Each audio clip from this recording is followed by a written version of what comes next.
Okay, so let's have a look at how to do a panoramic stitch in Lightroom.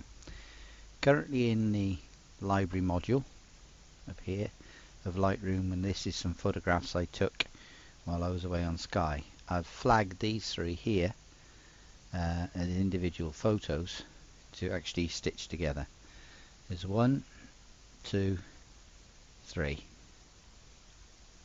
So not a big panorama, but enough to show you how this stitching works. Go back into the grid mode, select, holding down the shift key and pressing the final one you want to select, and to select the three images, right mouse click, go photo merge panorama. A little dialog box opens up and it creates its own panorama with an auto select of the projection process.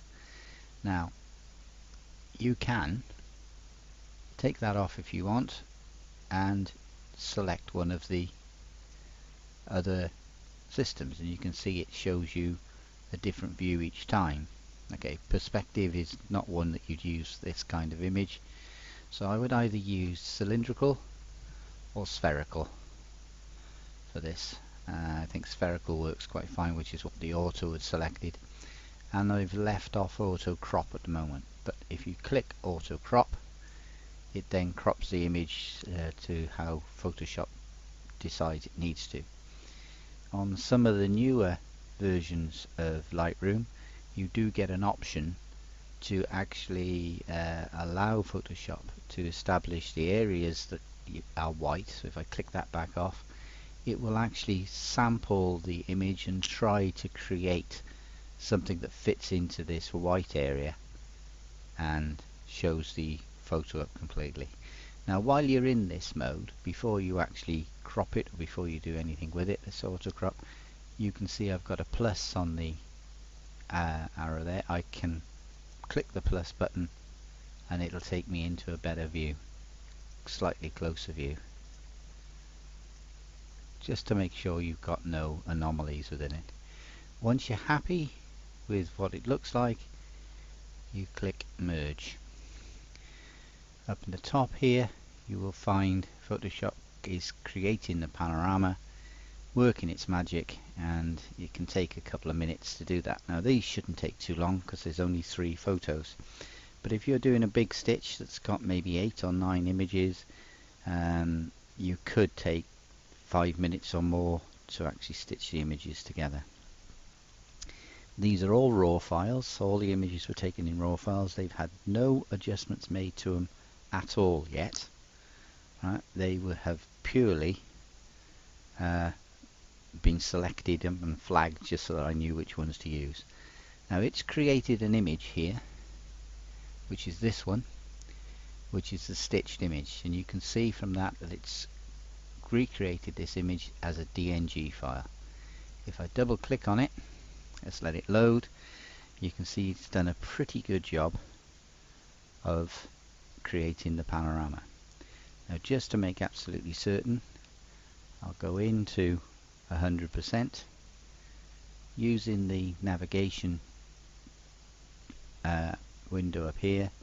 I will just go along the ridge line here just to make sure there's no anomalies where it's actually stitched the 3 images together, and you can see very briefly from that that it's done a pretty good job. Click back into the picture and it takes it back to the full image. Now is the time that you would then start to do some editing, so go into the develop mode, the image reloads and you can make whatever adjustments you want. I'm going to take the highlights down a bit so it brings the detail up in the sky.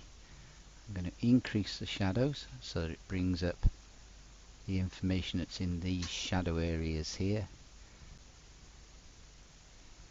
So, there you go. I'm going to set that to about there. Set that to about there. So you can see if I press Y now, you can see the comparison of the 2 images. Straight away those couple of little adjustments have started to make the image look a lot better. I'm going to go a little bit further than that.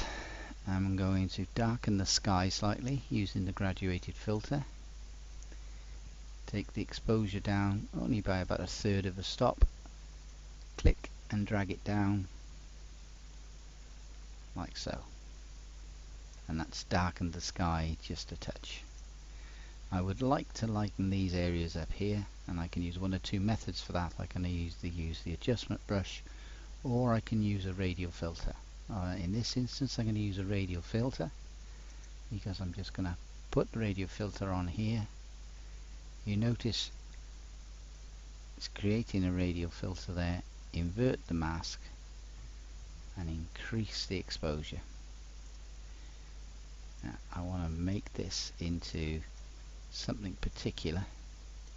I don't want it to affect too much of the image.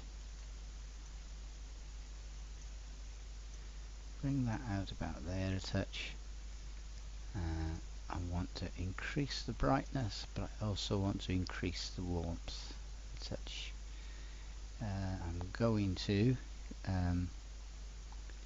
increase the feather on that slightly so it doesn't affect it too much. Increase the clarity, which will produce a bit more shadows, and increase the contrast. A little bit warmer maybe, and a little bit of a turn around there. Okay, maybe overdone it. I can go back, select it, take that adjustment down just a touch. Okay, so now if we go white,